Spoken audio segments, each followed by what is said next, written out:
Hello, good morning guys. So for today's video, kasama ko ang aking apo na si Atricia.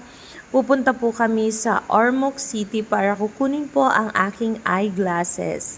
Ayan, tamang upo lang sa Metro Shuttle kasi Metro Shuttle yung sinakyan namin kasi komportable po talaga kapag pumunta ng Ormoc City tapos naka Metro Shuttle tayo, no?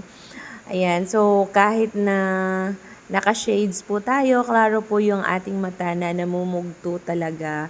So may mga matinding pinagdaanan tayo sa buhay. Minsan talaga ganun talaga, no? Ayan, naka-smile yan pero sobrang sakit po talaga ng puso niyan. Oh, 'di ba? So ayan, nandyan na po kami sa Ormoc at nakuha ko na po yung aking eyeglasses. So before kami umuwi, yan lang kasi yung ano ko, sadya ko sa Ormoc. So kumain muna kami dito sa Jollibee. Ayan.